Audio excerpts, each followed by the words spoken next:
Welcome government officers. நமக்கு மாவட்ட நல்வாழ்வு சங்கத்திலிருந்து புதுசா ஒரு நோட்டிஃபிகேஷன் ரிலீஸ் பண்ணியிருக்காங்க. அந்த நோட்டிஃபிகேஷன பத்தி தான் நம்ம இந்த வீடியோல டீட்டெயிலா பார்க்க போறோம்.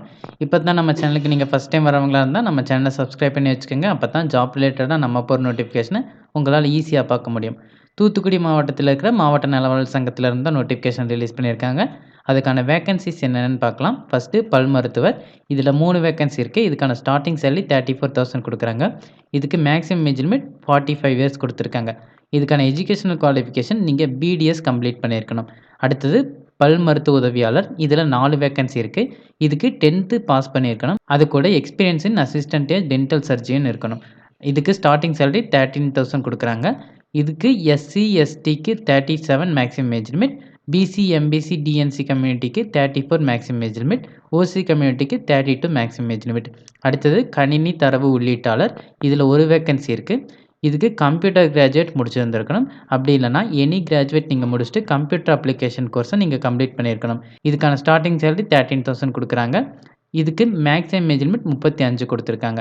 அடுத்தது வாகன துலக்குனர் அப்படின்னு குடுத்துருக்காங்க. இதுக்கு 1 வேக்கன்சி இருக்கு. தமிழ் எழுத படிக்க தெரிஞ்சிருக்கணும். இதுக்கு ஸ்டார்ட்டிங் சேலரி 8,500 குடுக்குறாங்க. இதுக்கான மேக்ஸிமம் ஏஜ் லிமிட் ஓசிக்கு 32, பிசி, எம்பிசி, டிஎன்சிக்கு 34, எஸ்சி, எஸ்டிக்கு 37. அடுத்தது மாவட்ட தர ஆலோசகர். இதில 1 வேக்கன்சி இருக்கு.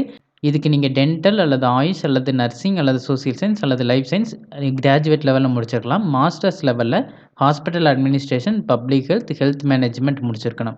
அது கூட 2 இயர்ஸ் எக்ஸ்பீரியன்ஸ் வேணும் அப்படின்னு சொல்றாங்க. இந்த போஸ்ட்டுக்கான ஸ்டார்ட்டிங் சேலரி 14,000 குடுக்குறாங்க. இந்த போஸ்ட்டுக்கான மேக்ஸிமம் ஏஜ் லிமிட் 45. அடுத்தது ஊர்தி ஓட்டுநர். இதில 1 வேக்கன்சி இருக்கு. இதுக்கு 8த் பாஸ் பண்ணியிருக்கணும். கனரக வாகன ஓட்டுநர் உரிமம் வச்சிருக்கணும்னு சொல்றாங்க. இதுக்கு 2 வருஷம் எக்ஸ்பீரியன்ஸ் கேட்குறாங்க. இதுக்கான ஸ்டார்ட்டிங் சேலரி 13,500. இதுக்கு மேக்ஸிமம் ஏஜ் லிமிட் ஓசிக்கு 32, பிசி, எம்பிசி, டிஎன்சிக்கு 34, எஸ்சி, எஸ்டிக்கு 37. அடுத்தது ஆய்வக நுட்புணர் நிலை 3. இதில 1 வேக்கன்சி இருக்கு. இதுக்கு லேபரட்டரி டெக்னாலஜி முடிச்சிருக்கணும். அப்படி இல்லன்னா diploma in medical laboratory technology முடிச்சிருக்கலாம். இதுக்கான ஸ்டார்ட்டிங் சேலரி 13,000 குடுக்குறாங்க. இதுக்கு ஓசி கம்யூனிட்டிக்கு 32 maximum age limit, BC, MBC, டிஎன்சிக்கு 34, எஸ்சி, எஸ்டிக்கு 37 மேக்ஸிமம் ஏஜ் லிமிட்டா குடுத்துருக்காங்க. அடுத்தது வட்டார கணக்கு உதவியாளர். இதில 1 வேக்கன்சி இருக்கு. இதுக்கு பிகாம் டிகிரி கம்ப்ளீட் பண்ணியிருக்கணும். அது கூட கம்ப்யூட்டர் நாலேட்ஜ் அண்ட் டேலி தெரிஞ்சிருக்கணும் அப்படின்னு சொல்றாங்க. இதுக்கான ஸ்டார்ட்டிங் சேலரி 16,000. இதுக்கு மேக்ஸிமம் ஏஜ் லிமிட் 35. அடுத்தது ஆய்வக உதவியாளர். இதில 1 வேக்கன்சி இருக்கு. இந்த போஸ்ட்டுக்கு நீங்க 8த் பாஸ் பண்ணியிருக்கணும். அது கூட குட் விஷன் இருக்கணும் அப்படின்னு சொல்றாங்க. இதுக்கான ஸ்டார்ட்டிங் சேலரி 8,500. இதுக்கு 30 வயசுக்கு கம்மியா இருக்கணும். ஸோ மேக்ஸிமம் ஏஜ் லிமிட் 30 குடுத்துருக்காங்க.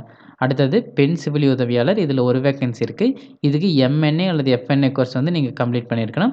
இதுக்கான ஸ்டார்ட்டிங் சேலரி 8,500 குடுக்குறாங்க. எஸ்சி, எஸ்டிக்கு maximum age limit 37, BC, MBC, டிஎன்சிக்கு மேக்ஸிமம் 34, ஓசி கம்யூனிட்டிக்கு மேக்ஸிமம் 32 வயசு குடுத்துருக்காங்க. அடுத்தது தரவு உள்ளீட்டாளர். இதில 1 வேக்கன்சி இருக்கு. இதுக்கு கம்ப்யூட்டர் கிராஜுவேட் முடிச்சிருக்கலாம். அப்படி இல்லன்னா ஏதோ ஒரு கிராஜுவேட் முடிச்சுட்டு டிப்ளமோ இன் கம்ப்யூட்டர் அப்ளிகேஷன் நீங்க முடிச்சிருக்கலாம். அப்படி முடிச்சிருந்தா இந்த போஸ்ட்டுக்கு நீங்க எலிஜிபிள். இதுக்கான ஸ்டார்ட்டிங் சேலரி 13,500 குடுக்குறாங்க. இந்த போஸ்ட்டுக்கான மேக்ஸிமம் ஏஜ் லிமிட் 35. அடுத்தது காது கேளாத இளம் வயதிற்கான பயிற்றுனர். இதில 1 வேக்கன்சி இருக்கு. இந்த போஸ்ட்டுக்கு நீங்க டிடிஒய், டிஹெச்ஹெச் முடிச்சிருக்கலாம். அதாவது diploma in training young deaf and hearing handicapped. இந்த கோர்ஸ் நீங்க கம்ப்ளீட் பண்ணியிருக்கணும். இதுக்கான ஸ்டார்ட்டிங் சேலரி 17,000 குடுக்குறாங்க. இந்த போஸ்ட்டுக்கான ஏஜ் லிமிட் எஸ்சி, எஸ்டிக்கு 37, பிசி, எம்பிசி, டிஎன்சிக்கு மேக்ஸிமம் ஏஜ் லிமிட் 34, ஓசி கம்யூனிட்டிக்கு மேக்ஸிமம் ஏஜ் லிமிட் 32. அடுத்தது மருந்தாளுநர். இதில 2 வேக்கன்சி இருக்கு. இதுக்கு டிப்ளமோ இன் பார்மசி முடிச்சிருக்கணும். இதுக்கான ஸ்டார்ட்டிங் சேலரி 15,000 குடுக்குறாங்க. ஓசி கம்யூனிட்டிக்கு maximum age limit 32, BC, MBC, டிஎன்சிக்கு 34, எஸ்சி, எஸ்டிக்கு 37. இந்த போஸ்ட்டுக்கான நிபந்தனைகள் கொடுத்திருக்காங்க. இந்த பணி முற்றிலும் தற்காலிகமானது. எந்த ஒரு காலத்திலும் பணிநிரந்தரம் செய்யப்பட மாட்டாது அப்படின்னு சொல்லியிருக்காங்க. இந்த பணியோட காலம் எவ்வளோன்னு பார்த்தீங்கன்னா 11 மாதங்கள் மட்டுமே தான் அப்படி குடுத்துருக்காங்க.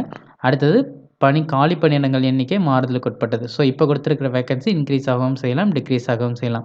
ஸோ அதையும் தெளிவா சொல்லிட்டாங்க. இத நீங்க ஆஃப்லைன் வழியா மட்டும் தான் அப்ளை பண்ண முடியும். ஆன்லைன் வழியா அப்ளை பண்ண முடியாது.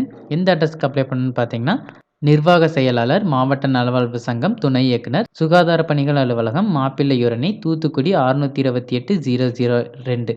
இந்த அட்ரஸ்க்கு தான் நீங்க அப்ளை பண்ணணும். இத எந்த டேட்டுக்குள்ள அப்ளை பண்ணணும்னு பார்த்தீங்கன்னா, 27/2/2024. ஸோ பிப்ரவரி 27ஆம் தேதி வரைக்கும் டைம் இருக்கு. அதுக்குள்ள நீங்க விருப்பப்பட்டா அப்ளை பண்ணிருங்க. இந்த போஸ்ட்டுக்கு அப்ளை பண்ணுறதுக்கான அப்ளிகேஷன் இந்த வெப்சைட்டில் டவுன்லோட் பண்ணிக்க சொல்கிறாங்க. நீங்கள் கஷ்டப்பட்டு இந்த வெப்சைட்டில் டவுன்லோட் பண்ணுங்கிற அவசியம் இல்லை. நான் ஈஸியாக இருக்கட்டுமேங்கிறதுக்காக டிஸ்கிரிப்ஷன்லேயே அட்டாச் பண்ணியிருக்கேன். நீங்கள் ஈஸியாக டிஸ்கிரிப்ஷனில் போய் டவுன்லோட் பண்ணிக்கங்க. ஒவ்வொரு போஸ்ட்டுக்குமே தனித்தனியாக அப்ளிகேஷன் இருக்குது. ஸோ நான் மொத்தமாக பிடிஎஃப் ஃபைலாக கொடுத்துருக்கேன். நீங்க அத உங்களுக்கு என்ன போஸ்ட்டுக்கு அப்ளை பண்றதுக்கு விருப்பமோ, அந்த பிடிஎஃப்ப மட்டும் நீங்க தனியா எடுத்துக்கங்க. அதில உங்களோட அப்ளிகேஷன் கூட என்ன சர்டிஃபிகேட் வைக்கணும், என்ன சர்டிஃபிகேட் ஜெராக்ஸ் அட்டஸ்ட் பண்ணி வைக்கணும் அப்படிங்கிறது டீட்டெயிலா குடுத்துருப்பாங்க. குறிப்புன்னு போட்டு குடுத்துருப்பாங்க. அதையும் மறக்காம பார்த்துக்கங்க. ஏன்னா, ஒவ்வொரு போஸ்ட்டுக்குமே வேற வேற மாதிரி குடுத்துருக்காங்க. அதனால கட்டாயமா நீங்க அத பார்த்துட்டு வைங்க. இப்ப எக்ஸாம்பிளா ஒப்பந்த வாகன ஓட்டுநர் பார்க்கலாம். இதில eighth mark sheet, transfer certificate, community certificate வச்சிருக்க சொல்றாங்க. அது கூட எக்ஸ்பீரியன்ஸ் சர்டிஃபிகேட் எதுவும் வச்சிருந்தாலும் வைக்க சொல்றாங்க. அது கூட அட்ரஸ்க்கான சர்டிஃபிகேட், ஆதார் கார்டு அல்லது இருப்பிடச் சான்று கேட்குறாங்க. அதுக்கடுத்து நன்னடத்தை சான்று கேட்குறாங்க. கடைசியாக படித்த கல்வி நிறுவனத்தில் பெற்ற நன்னடத்தை சான்றா இருக்கணும் அப்படின்னு மென்ஷன் பண்றாங்க. அவங்க பிடபிள்யூடி கேண்டிடேட்ஸா இருந்தா அதுக்கான சர்டிஃபிகேட்டும் கேட்குறாங்க. இந்த மாதிரி ஒவ்வொரு போஸ்ட்டுக்குமே தனித்தனியா குவாலிஃபிகேஷன் குடுத்துருக்காங்க. ஸோ, நீங்க ஒவ்வொன்னுக்குமே தனித்தனியா பார்த்துக்கங்க. நீங்க என்ன போஸ்ட்டுக்கு அப்ளை பண்றீங்களோ, அந்த போஸ்ட்டுக்கு கவனமா பார்த்துக்கங்க. கவர்மெண்ட் ஜாப் தேடிட்டு இருக்கவங்க எல்லாருக்கும் இந்த வீடியோ யூஸ்ஃபுல்லா இருக்கும்னு நினைக்கிறேன். இந்த வீடியோ பிடிச்சிருந்துச்சுன்னா லைக் பண்ணுங்க. கவர்மெண்ட் ஜாப் தேடிட்டு இருக்கவங்க ஃப்ரெண்ட்ஸ்க்கும் இந்த வீடியோவை ஷேர் பண்ணுங்க. இந்த நோட்டிஃபிகேஷன் சம்மந்தமா வேற ஏதாவது டவுட் இருந்தா கமெண்ட் செக்ஷன்ல கேளுங்க. மறக்காம சப்ஸ்கிரைப் பண்ணுங்க. Thank you.